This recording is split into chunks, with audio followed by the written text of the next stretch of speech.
He walked into that diner thinking he was the smartest person in the room. Julian Cross, the internet's most famous polyglot, built a career on humiliating people who couldn't speak his language. On October 14, 2023, he decided to target a tired, unassuming waitress at a rainy Boston cafe for a viral prank.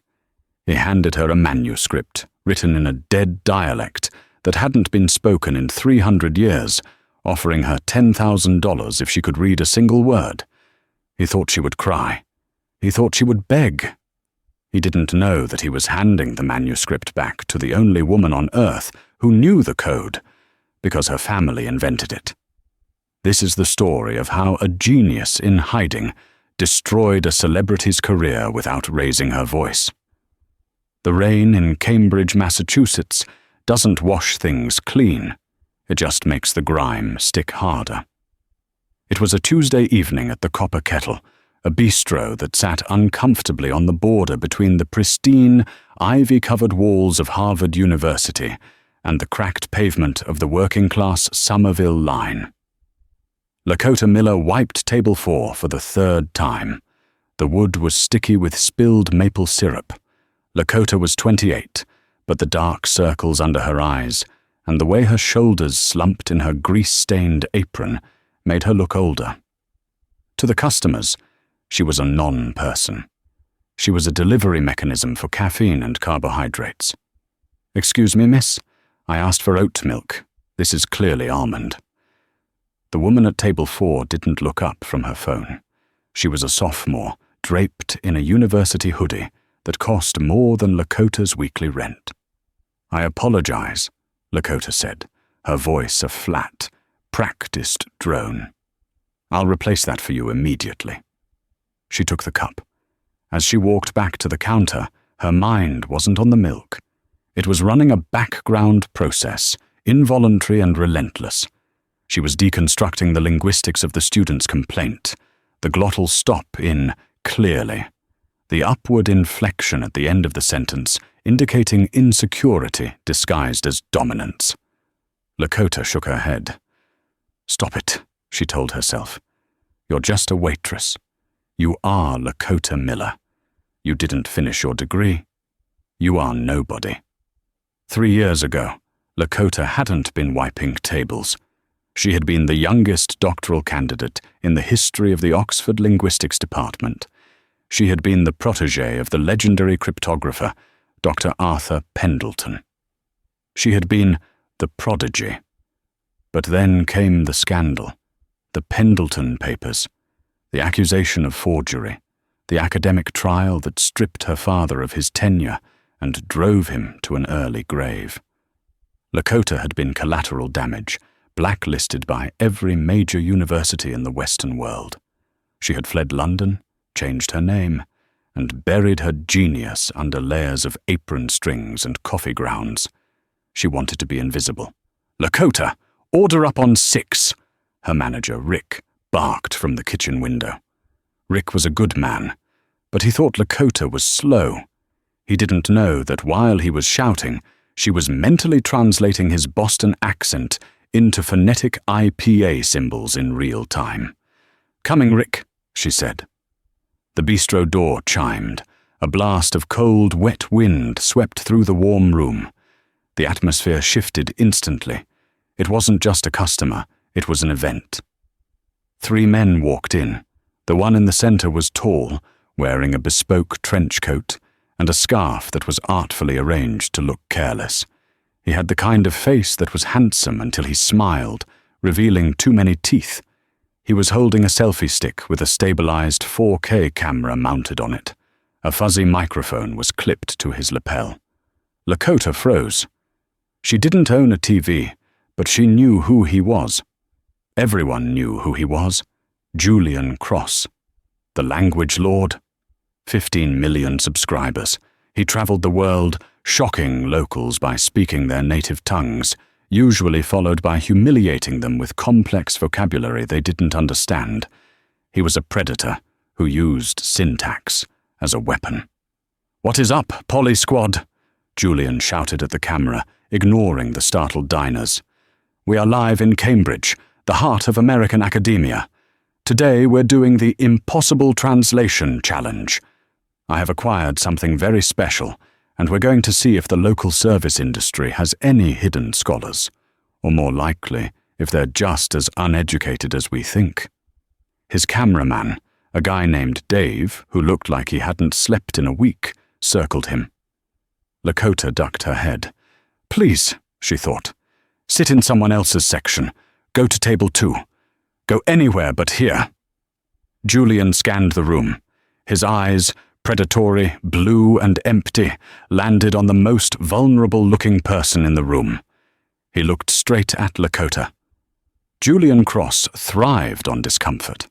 His analytics team had told him that viewer retention spiked whenever a social interaction became socially awkward.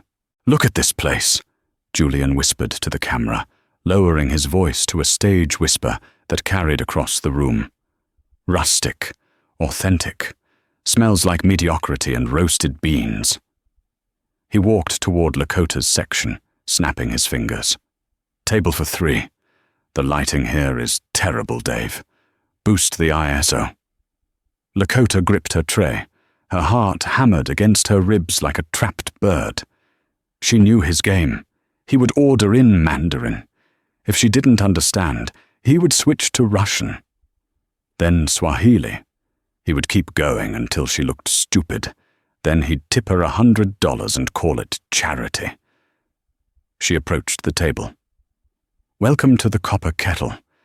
Can I get you started with drinks?" Julian looked at the lens, then up at her. He smiled. It was the smile of a shark sensing blood in the water. "Ni hao," he said smoothly. "Wo yao yi bei shui qing." "Hello. I want a glass of water, please." Lakota's brain instantly passed the tones. His third tone on shui, water, was lazy, dipping too low. He sounded like a textbook, not a native speaker. She had a choice. She could answer in Mandarin and end this. But that would expose her. Waitresses in Somerville didn't speak flawless Mandarin.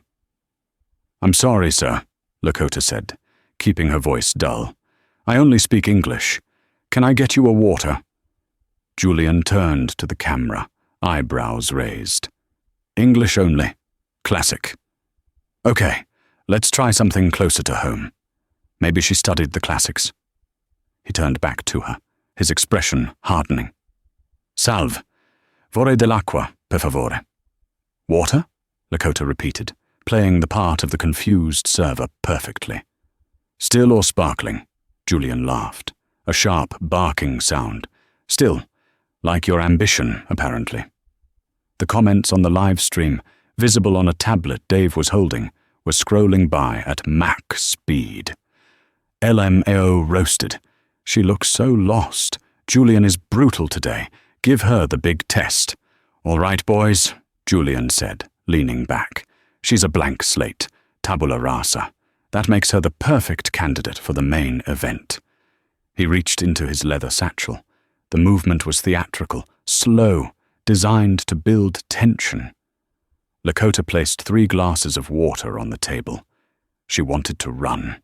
She wanted to go to the break room and hide until her shift ended. But her feet were rooted to the floor. Julian pulled out a book. It wasn't a normal book. It was a heavy, leather-bound volume, cracked with age.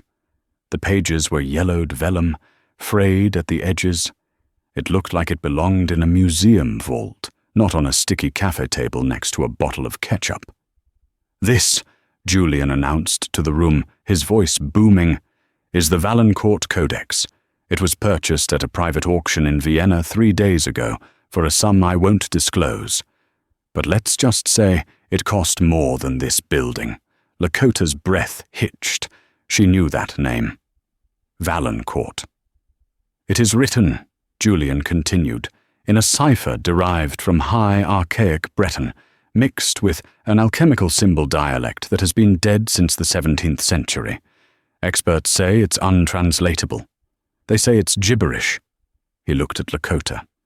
"But I, Julian Cross, believe that language is a key. and every key has a lock. He opened the book to a marked page. The camera zoomed in.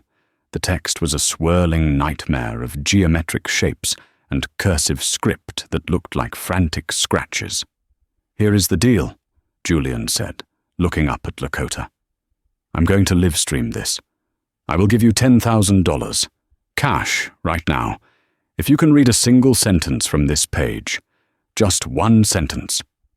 He reached into his coat and pulled out a thick stack of $100 bills. He slammed it on the table. Thud. The cafe went silent. The student at table 4 lowered her phone. The manager, Rick, stopped shouting orders.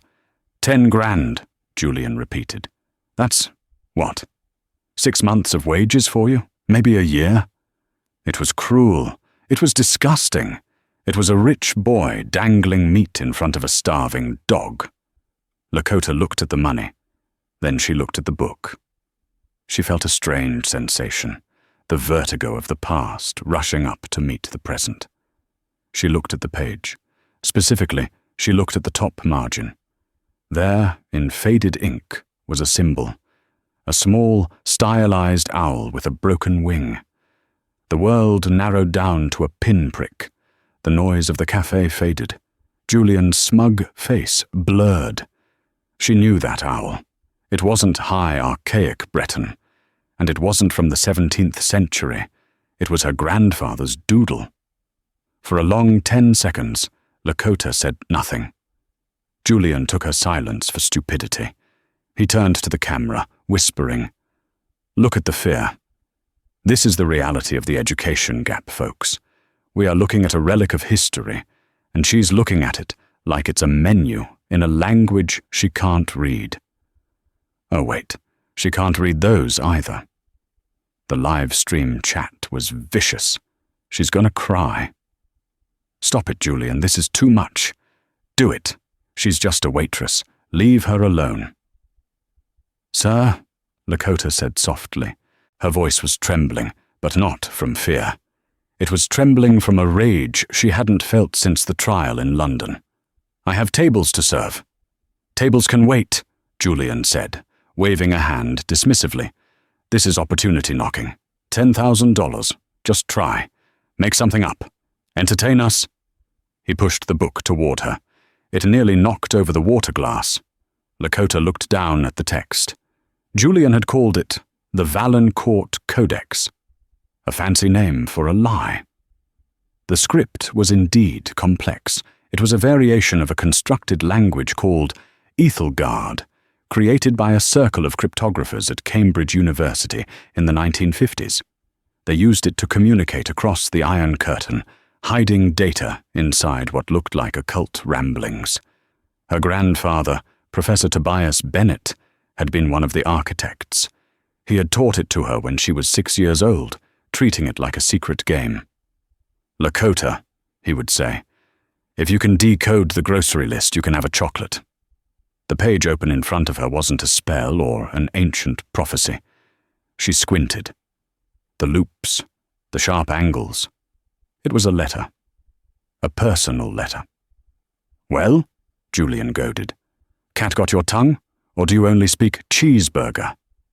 Lakota looked up. The fatigue was gone from her face. In its place was something cold and sharp. She looked directly into the camera lens, ignoring Julian entirely. "It's not high, archaic Breton," she said. Her voice was clear, cutting through the ambient noise of the cafe. Julian blinked. "Excuse me?" "And it's not 17th century," she continued, her accent shifting. The flat Boston service worker drone melted away.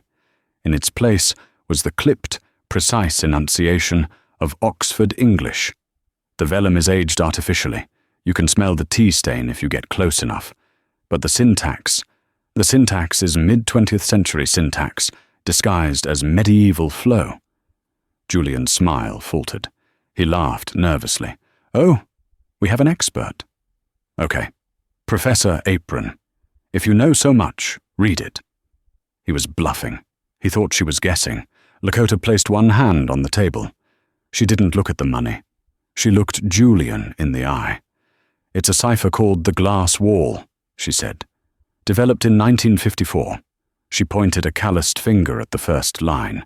"It starts with a greeting. My dearest Eleanor." Julian froze.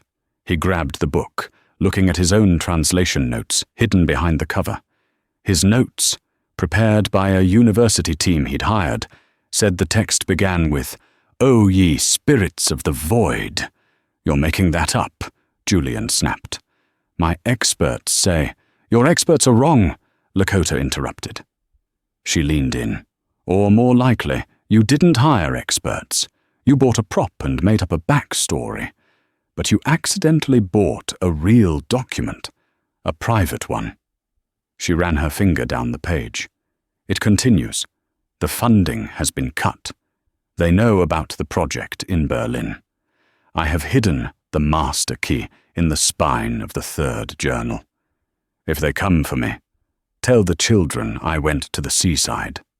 Lakota stopped. Her heart was pounding. "Tell the children I went to the seaside." That was the phrase her grandfather used before he disappeared in 1982. The silence in the cafe was absolute. Even the kitchen had gone quiet. Julian looked at his cameraman. "Cut the feed," he hissed. "No," Lakota said, her voice rising. "Keep it rolling." She grabbed the book before Julian could pull it away. She flipped to the back page. "You offered $10,000 for a sentence," Lakota said. "I just gave you a paragraph, but I'll give you something else for free." She pointed to the signature at the bottom of the page. It was a complex knot of lines. "You see this sigil?" she asked the camera. "Julian told you it was an alchemical symbol." She reached into her apron pocket, past the order pad and the pens, and pulled out a silver locket she wore tucked inside her shirt. She clicked it open. Inside was a tiny, faded photograph of an old man, and engraved on the opposite side was the exact same symbol. "It's not alchemy," Lakota said. "It's a signature. Tobias Bennett, my grandfather." She looked at Julian, who was now pale, sweat beading on his forehead. "And you are holding stolen property."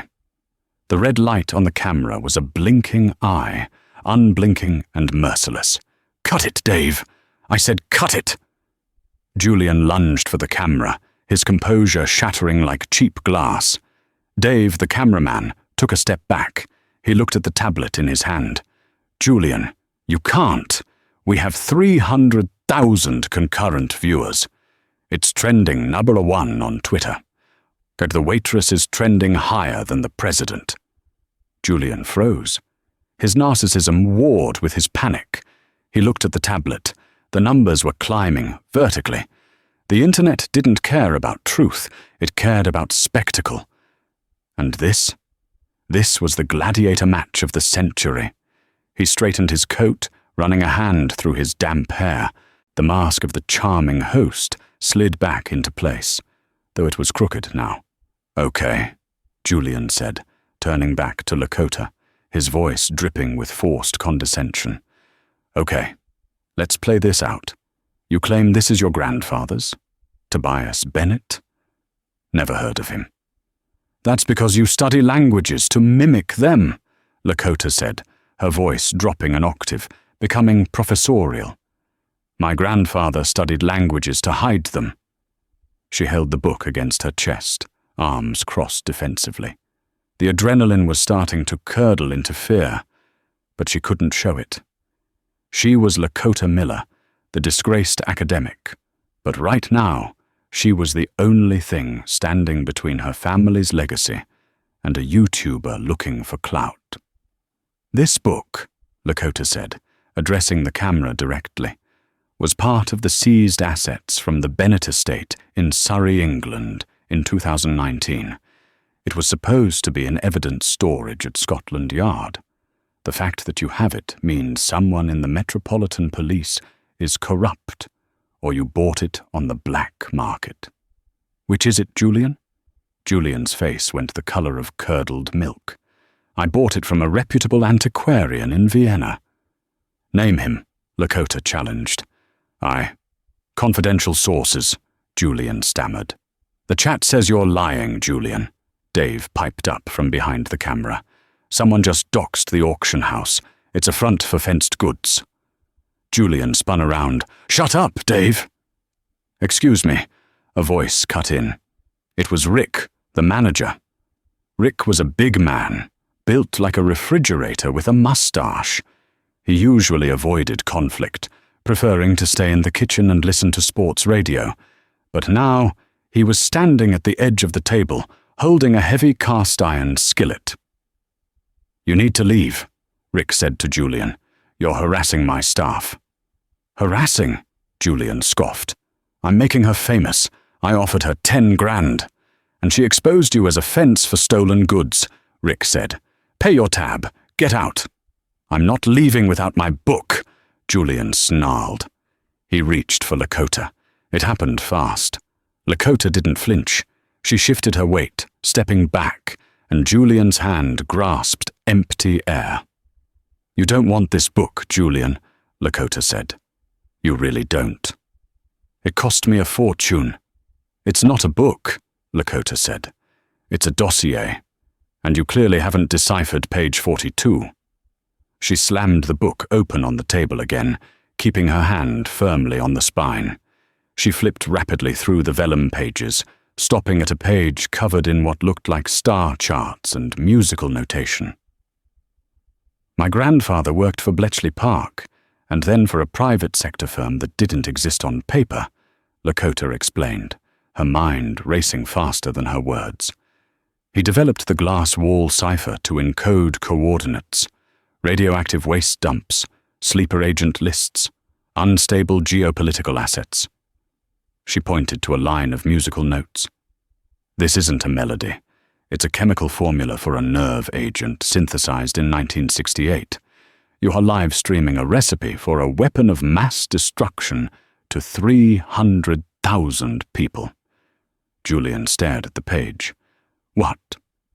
If you knew anything about linguistics besides how to order a beer in 50 languages, you'd see the recurring synesthetic patterns, Lakota said. High C means carbon. Low F means fluorine.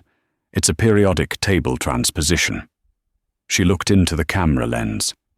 Dave, if you don't cut the feed right now, you are violating the International Arms Control Act. That's not a lawsuit. That's treason.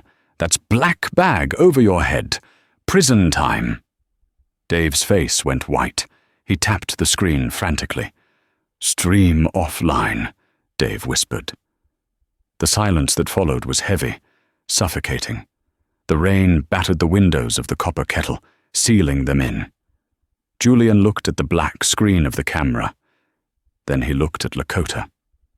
The arrogance was gone, replaced by a cold, calculating shimmer in his eyes. You're good, he whispered. You're really good. You just saved my ass from a federal investigation.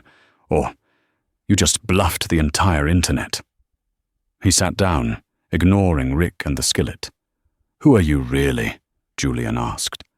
Waitresses don't know about periodic table transpositions in 1950s ciphers.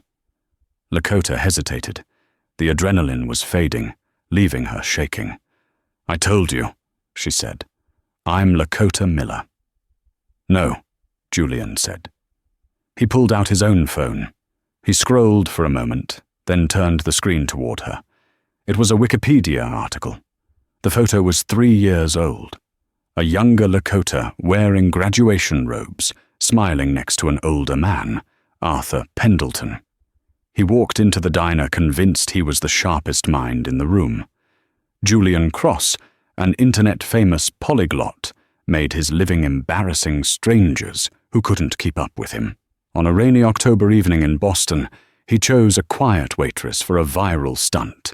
He slid a manuscript across the counter, written in a dead dialect untouched for 3 centuries, and offered $10,000 if she could read a single word. He expected tears. He expected panic. Lakota Miller simply took the pages. Outside, rain smeared Cambridge into shades of grey. Inside the copper kettle, Lakota moved like background noise, wiping tables, refilling cups, apologizing to students who barely looked at her. To them, she was invisible. To herself, she was hiding. 3 years earlier, she had been the youngest doctoral candidate in Oxford's linguistics program, a prodigy trained by a master cryptographer. Then came the scandal that destroyed her family and erased her name from academia. As Julian smirked, Lakota scanned the manuscript. The symbols weren't dead to her. They were familiar, intimate. Her family hadn't just studied the code. They had created it. And when I found out, 3 years ago, when I tried to publish the proof, Pendleton destroyed me. Julian stared at her. For the first time, he wasn't looking for a camera angle. He was looking at a story that was too complex to be a lie. You're saying Arthur Pendleton, the Dean of Linguistics at Oxford, is a murderer? I'm saying he's a fraud, Lakota said. The murder is harder to prove, unless you have the book. She tapped the cover. This is the leverage. This is the smoking gun, and you just bought it for a prank. Julian looked at the book with new eyes. It wasn't just a prop anymore. It was a grenade. If this is true, Julian said slowly, then why is it selling in Vienna? Why isn't it destroyed? Because Pendleton is arrogant, Lakota said. He probably sold it to a private collector, thinking it was just gibberish, unaware that the glass wall cipher hid the incriminating data. Or maybe the police, who raided our estate, sold it off the books. It doesn't matter. What matters is that he will know I have it now. Who? Pendleton, Lakota said. He watches your channel. Everyone in the linguistics world watches your channel, mostly to make fun of your pronunciation. But he saw the stream. He saw me. And he recognized the book. As if on cue, the phone in the pocket of Julian's trench coat buzzed. He ignored it. It buzzed again. And again. Answer it, Lakota said. Julian pulled the phone out. The caller ID was blocked. He put it on speaker. Hello? Julian said. The voice on the other end was smooth, British, and sounded like aged scotch and old leather. It was a voice Lakota hadn't heard in 3 years, but it still made her blood turn to ice. Mr. Cross, the voice said, I am a great admirer of your work. Your video on the Basque dialect was entertaining, if derivative. Lakota gripped the edge of the table. It was him, Arthur Pendleton. Who is this? Julian asked, feigning ignorance. A concerned academic, Pendleton said. I was watching your live stream. It seems you have stumbled upon a piece of property that belongs to my university archives. The manuscript is a forgery, created by a mentally unstable student of mine years ago. The woman standing in front of you. Julian looked at Lakota. Lakota shook her head violently. Liar, she mouthed. I am willing to take this embarrassing forgery off your hands, Pendleton continued. To protect the integrity of the field, of course. I have an associate in Boston right now. He can be at the Copper Kettle in 20 minutes. He will pay you double what you paid in Vienna. $50,000. Cash. Julian's eyes widened. 50,000. And the woman? Julian asked. The woman is of no consequence, Pendleton said coldly. She is a hallucinating barista. Leave her to her misery. Just give my associate the book. Julian looked at the phone, then at the book, then at Lakota. He was a content creator. He lived for the engagement. He lived for the twist. And Arthur Pendleton had just made a fatal mistake. He had made the story boring. Sell the book, take the money, end the video. That was the corporate route. But Lakota? Lakota was offering a conspiracy, a murder mystery, a redemption arc. Julian Cross grinned. It was his first genuine smile of the night. I'm sorry, sir. Julian said into the phone, "but I don't think you can afford the price." "Excuse me?" Pendleton's voice sharpened. "The price," Julian said, "is an exclusive interview. With you, where you explain why you're afraid of a waitress." He hung up the phone. The cafe was silent again, save for the rain. "You realize," Lakota said, her voice shaking, "you just declared war on one of the most powerful men in academia. He has friends in government. He has friends in intelligence." "Good," Julian said. He stood up, buttoning his coat. "I was getting bored of conjugating verbs." He looked at Rick, the manager. "Lock the doors," Julian ordered. "And Dave, turn the cameras back on. We're not doing a prank anymore. We're doing a documentary." Lakota looked at the book. She realized with a sinking feeling that her quiet life was over. The grease-stained apron couldn't hide her anymore. "If we do this," Lakota said, "we do it my way. I translate. You film. And nobody touches this book but me." "Deal," Julian said. But before they could shake on it, the front window of the copper kettle shattered. A brick, wrapped in a plastic bag, skidded across the floor, stopping at Lakota's feet. Lakota looked at the window. Outside, in the rain, a black sedan was idling at the curb. The headlights were off. Rick roared, "Hey!"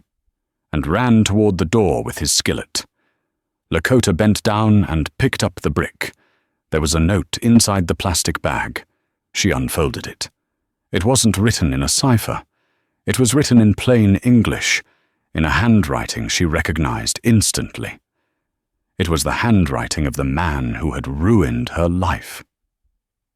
The sound of shattering glass still echoed in the small bistro.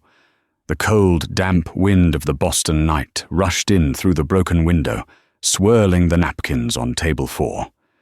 Rick, the manager, stopped at the door, peering into the dark, rain-slicked street. The black sedan idled for one more second, its exhaust pipe coughing a cloud of grey smoke, before it screeched away, tires spinning on the wet asphalt. "Call the police!" Rick shouted, turning back to the room. "No!" Lakota and Julian shouted in unison. Lakota looked at Julian, surprised by his reaction. Julian was already pulling Dave away from the window. "If you call the cops," Julian said rapidly, "they confiscate the book as evidence. It goes into a locker. And if Pendleton has the reach, Lakota says he does. That evidence disappears before the morning shift." Lakota nodded, her hands trembling as she clutched the note. "He's right, Rick.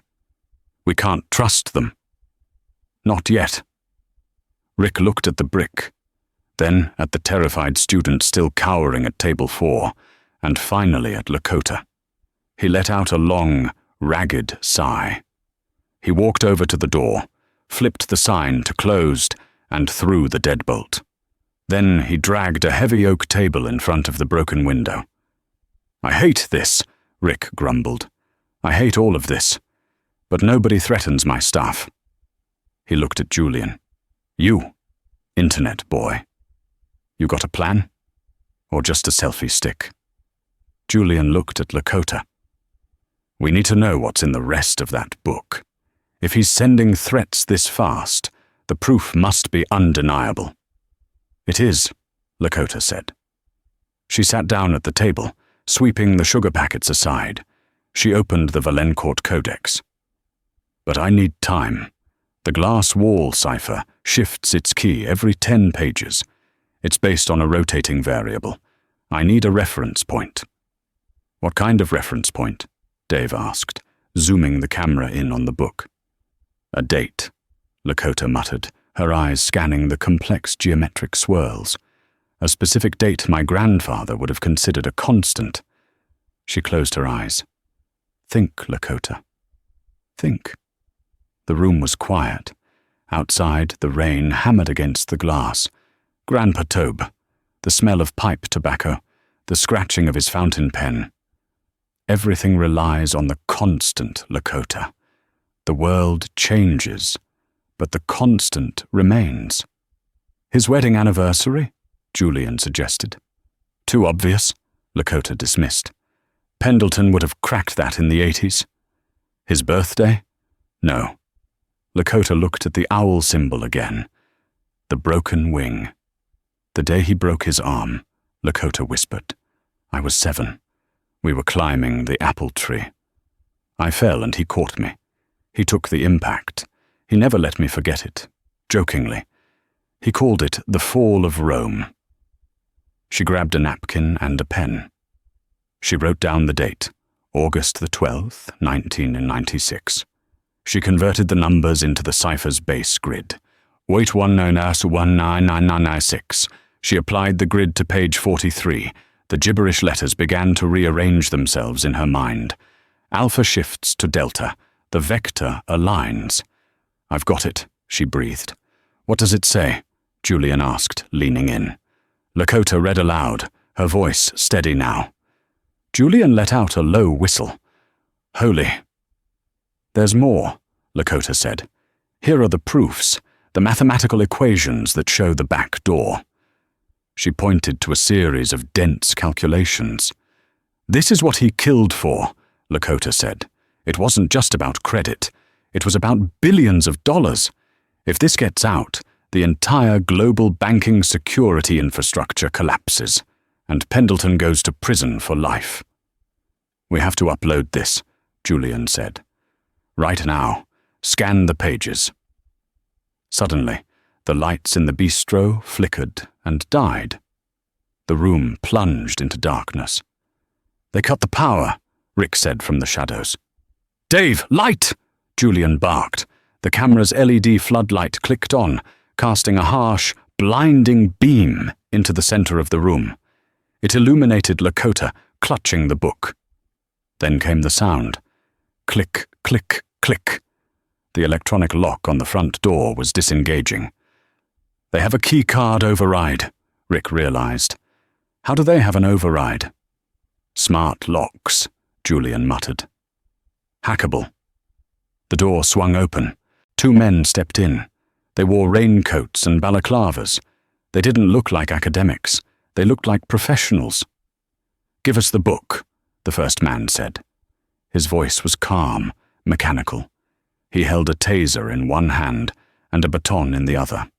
We're live, Julian shouted, holding up his phone. 300,000 people are watching you. No, they aren't, the man said. We jammed the signal 2 minutes ago. Julian looked at his phone. No signal. Fear, cold and absolute, washed over him. This wasn't a game. Rick! Lakota screamed. Rick didn't hesitate. As the first man stepped forward, Rick swung the cast-iron skillet with the force of a major league batter. Clang!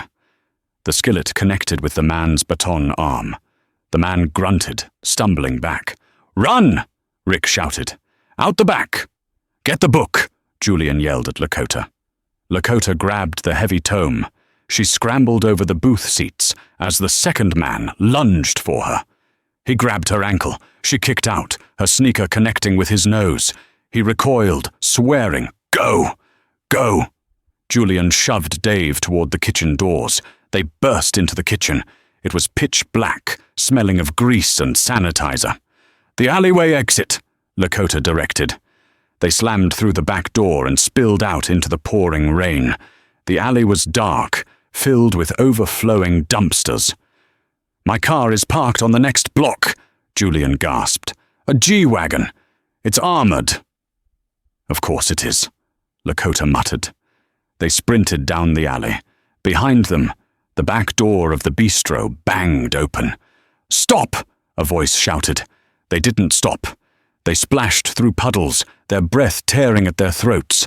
They reached the street. Julian's massive black SUV was parked under a streetlight. He fumbled for his keys, his hands shaking. Beep, beep. The doors unlocked. They dove inside. Julian into the driver's seat, Lakota and Dave in the back. Lock it! Lakota screamed. Julian hit the button just as a fist slammed against the window. The man in the balaclava peered in, eyes wide with rage. He raised a pistol. He's got a gun! Dave shrieked. Julian slammed his foot on the gas. The engine roared, a V8 beast coming to life. The SUV surged forward, knocking the man aside. A gunshot rang out. Crack! The rear window spiderwebbed, but didn't shatter. Bulletproof glass. "Thank God for insecurity," Lakota said, breathless. "Where are we going?" Julian shouted, swerving onto the main road, running a red light. Lakota looked at the book in her lap. Then she looked at the phone in her hand. The signal was back. "We can't go to the police," she said. "Pendleton has reach. We need to go somewhere public, somewhere he can't touch us." "Where?" Lakota looked at the time. "It's 8 p.m., the university." "Which one?" "Harvard," Lakota said. "Sanders Theatre. The International Linguistics Conference is tonight. The keynote speaker starts in 20 minutes. Julian looked at her in the rearview mirror. "Who is the keynote speaker?" Lakota smiled grimly. "Arthur Pendleton." The interior of the Mercedes G-Wagon was silent, save for the rhythmic, frantic slapping of the windshield wipers against the torrential Boston rain. The streetlights blurred into streaks of neon orange and white on the wet asphalt. Julian Cross gripped the leather steering wheel so hard his knuckles were white. He was hyperventilating, short, sharp gasps that fogged up the cold air inside the car. "They shot at us," he whispered, his voice cracking. "They actually shot at us. This is a rental, Lakota. I rented this for the aesthetic. It doesn't have insurance for bullets." In the back seat, Lakota Bennett was a statue of terrifying calm. She wasn't looking at the spiderweb fracture in the rear window where the bullet had impacted. She was looking at the Valancourt Codex, illuminated by the harsh blue light of her phone's flashlight. Her mind was no longer in the car. It was miles away, traversing the intricate, labyrinthine corridors of her grandfather's mind. "Turn right up here," Lakota commanded. Her voice was steady, devoid of the fear that was radiating off Julian and Dave. "Lakota, we need to go to a police station," Dave shouted from the back seat, clutching his camera equipment like a life preserver. "We have footage. We have evidence." "The police take statements," Lakota said, flipping a page of the vellum manuscript. "Statements get filed. Files get lost. Arthur Pendleton has spent 30 years building a network of favors with people who make files disappear. If we walk into a precinct, this book vanishes. And by tomorrow morning, I'm in a psych ward, and you two are being sued for defamation." She looked up, catching Julian's eyes in the rearview mirror. "We don't need the law right now, Julian. We need a jury that he can't bribe." Julian swallowed hard, swerving the massive SUV around a double-parked delivery truck. "Harvard," he said, the realization settling in. "You really want to crash the International Linguistics Conference?" "It's not just a conference," Lakota said. "It's his coronation. He's accepting the Global Communication Award tonight. The entire board of the International Banking Federation is there. They're the ones buying his security software. They're the ones he's scamming." She closed the book with a heavy thud. "We aren't going to report a crime," she said, her eyes hard. "We are going to perform a peer review." The Sanders Theatre at Harvard University was a fortress of red brick and high Victorian Gothic architecture. It stood imposing against the night sky, its stained glass windows glowing with the warmth of the event inside. Julian parked the G-Wagon illegally on the sidewalk, half-mounting a manicured hedge. "Okay," Julian said, checking his reflection in the visor mirror. He looked wild. His hair was plastered to his forehead with rain, his expensive trench coat was mud-splattered, and his eyes had the frantic energy of a man on the edge. "How do we get in?" "Tickets were sold out 6 months ago. Security will be tight." "You're Julian Cross," Lakota said, opening her door into the pouring rain. "You have 15 million subscribers. You don't ask for permission. You create a distraction. They sprinted toward the side entrance, the service doors usually reserved for catering and tech crews. A security guard, a burly man in a yellow windbreaker, stepped out to intercept them, hand raised. "Closed event. Back away." Julian didn't slow down. He didn't cower. He channeled every ounce of his arrogant, internet celebrity persona. He pulled out his phone, hit record, and shoved the camera into the guard's face. "What is up, guys? We are here at the Sanders Theatre for a surprise guerrilla meet and greet," Julian shouted, his voice booming with false cheer. He turned the camera on the confused guard. "And look at this. We have Harvard's finest trying to gatekeep knowledge. Sir, are you aware that 300,000 people are watching you right now? Say hi to the internet."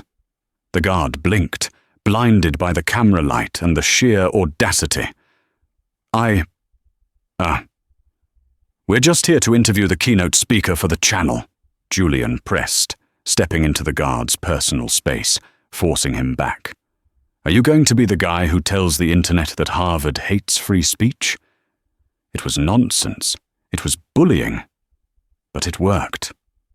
The guard hesitated, his training for physical threats useless against the confusing onslaught of social media aggression. In that split second of hesitation, Lakota slipped past them. She was a ghost. She wore one of Julian's oversized hoodies, the hood pulled low, clutching the leather-bound book to her chest like a shield. She didn't look at the guard. She didn't look at Julian. She pushed through the heavy service doors and disappeared into the bowels of the theater. Inside, the air was warm and smelled of old wood and floor wax. Lakota knew this building. She had attended lectures here as a wide-eyed undergraduate, dreaming of the day she would stand on the stage. She navigated the narrow backstage corridors, dodging catering staff carrying trays of champagne. Her heart hammered against her ribs, a frantic drumbeat. She found the spiral staircase leading to the technical booth and began to climb. Below her, through the heavy velvet curtains, she could hear him. "And so the architect of language is the architect of reality," Arthur Pendleton's voice boomed. It was a beautiful voice, rich, cultivated, authoritative. It was the voice that had convinced to the world she was a fraud. Lakota reached the top of the stairs and burst into the projection booth. The room was small, filled with monitors and mixing boards. A young technician, probably a grad student, spun around in his swivel chair, dropping his sandwich. He wore a headset and a vintage Joy Division t-shirt. "Hey!" the tech hissed. "Restricted area. You can't be in here." Lakota slammed the door shut and locked it. She pulled down her hood. Her hair was wet, her face pale, but her eyes were burning with a terrifying intensity. "You're watching the stream," she said. The tech froze. On one of his side monitors, hidden behind the audio levels, was Julian's YouTube channel. The paused image showed the brick flying through the window of the cafe. "You're her," the tech whispered. "The waitress. Lakota."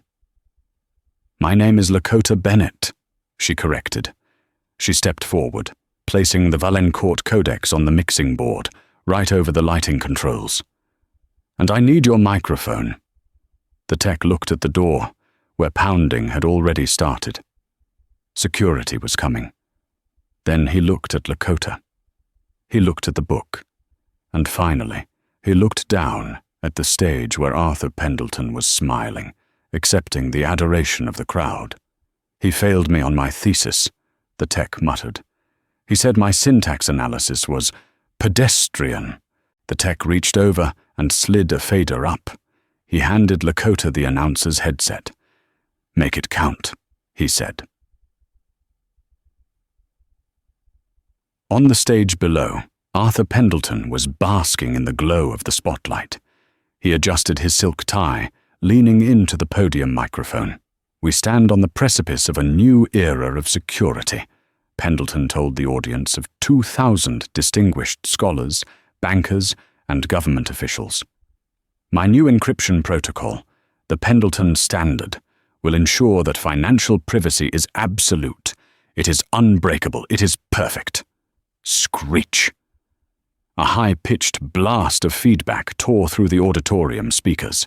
The audience winced, covering their ears. Pendleton stumbled back, looking up at the ceiling in annoyance. "Technical difficulties?" Pendleton joked smoothly. "Even perfection has glitches." "It's not a glitch, Arthur." A female voice boomed from the Voice of God speakers. It was loud, clear, and dripping with disdain. The room went deathly silent. Pendleton froze. He knew that voice. "Who is that?" he demanded, squinting into the blinding spotlights. "Cut the audio." "You can cut the audio," Lakota's voice echoed, "but you can't cut the math." High above the crowd, the massive projection screen that had been displaying the Harvard logo flickered. The image changed. It was a live feed from a smartphone. Julian Cross was standing in the VIP balcony box, aiming his phone down at the stage. But the image on the screen wasn't Julian. It was a high-resolution scan of a handwritten page from the Valancourt Codex. "What you are looking at," Lakota narrated from the booth, "is a notebook written by Tobias Bennett in 1996. Does everyone see the equation on the third line?" A murmur rippled through the crowd. These were experts. They were cryptographers, mathematicians, and linguists. They squinted at the screen. "That is the base code for the Pendleton Standard," Lakota said. "But look at the variable he assigned to the prime number sequence." Pendleton's face drained of color. He gripped the podium. "Security! There is a madwoman in the booth! She is a known forger. Turn off the screen." "Don't look at me," Lakota shouted, her voice overriding his. "Look at the numbers. Dr. Silas Reed, I see you in the front row. You wrote the book on prime factorization. Look at the sequence." In the front row, Dr. Silas Reed, a formidable man with thick glasses and a bow tie, stood up. He looked at the screen, then he pulled a pen from his pocket and began scribbling frantically on his program. It doesn't resolve," Reed shouted, his voice carrying in the silent hall. "The prime variable. It loops back on itself. It creates a null entry." "Exactly!" Lakota cried out. "It's a null entry, a back door. It renders the encryption useless for anyone who has the secondary key, a key that Arthur Pendleton intends to auction off to the highest bidder." "Lies!" Pendleton roared, losing his composure entirely. He pointed a shaking finger at the balcony. "This is a conspiracy. She is mentally unstable." "I might be a waitress, Arthur," Lakota said, her voice dropping to a deadly calm. "But I learned to read from Tobias Bennett. And you? You just learned how to steal from him." Lakota signaled the tech. The image on the screen changed again. It was a side-by-side comparison. On the left, a letter written by Pendleton in 1998. On the right, the page from the Codex. "He didn't just steal the work," Lakota said. "He stole the life. My grandfather wrote to you, Arthur. He told you he found the flaw. He told you he was going to publish it. And 3 days later, he was dead." The atmosphere in the theater shifted instantly. It went from confusion to horror. The audience wasn't looking at the screen anymore. They were looking at Pendleton. "You forged those," Pendleton screamed, sweat pouring down his face. "Just like you forged the papers at Oxford." "I didn't forge the Oxford papers," Lakota said, her voice cracking with the emotion she had held back for 3 years. "I found the inconsistency in your work then, too, and you destroyed my father's career and my life to silence me. But you missed one thing."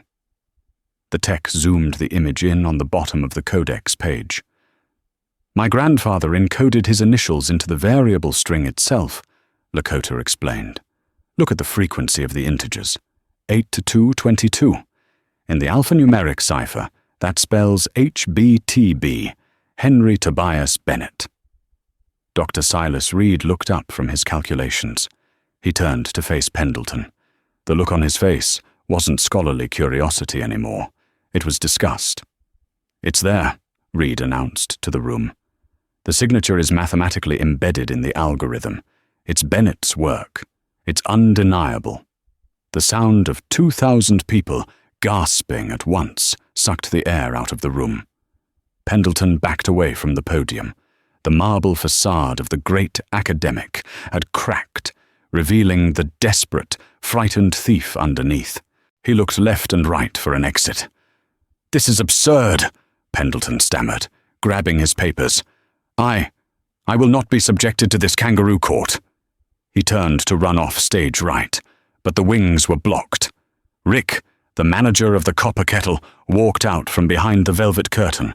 He was still wearing his grease-stained polo shirt, and he was holding the cast-iron skillet he had refused to put down since the fight in the bistro. Behind Rick were 4 uniformed Boston police officers. "Going somewhere, Professor?" Rick asked, crossing his massive arms. The officers stepped past Rick. The lead detective, a woman with a no-nonsense expression, walked up to the microphone. "Arthur Pendleton," she said, her voice amplified through the hall. "We have a warrant for your arrest on suspicion of grand larceny, fraud, and conspiracy to commit murder. And—" She held up a plastic bag containing a brick with a note inside. "Making terroristic threats." Pendleton collapsed. He didn't fall gracefully. He slumped against the podium, sliding down to the floor, a heap of expensive wool and ruined legacy. Up in the booth, the adrenaline finally left Lakota's body. Her knees gave out, and she sank to the floor, leaning against the mixing board. The tech stared at her. "That was the most metal thing I have ever seen." Lakota closed her eyes and let out a long, shaky breath. "Can you get me a glass of water?" she asked softly. "No lemon." Epilogue. The unspoken language. 2 weeks later. The rain had finally stopped in Cambridge, replaced by the crisp golden light of late October. The leaves on the trees along the Charles River were burning red and orange. The Copper Kettle was bustling, but it wasn't the usual crowd of tired students and rush-hour commuters. There was a line stretching down the block. Tourists, journalists, and academics were all craning their necks to get a glimpse inside. Lakota Bennett wiped down table 4. She moved with the same efficiency she always had, but something was different. She wasn't hunched over. Her shoulders were back. Her eyes were bright. "Excuse me," a young woman at the table asked. She was holding a copy of the New York Times. The front page featured a photo of Lakota and Julian standing on the steps of the Sanders Theatre. The headline read, "The Cipher Queen." Are you really going back?" the student asked.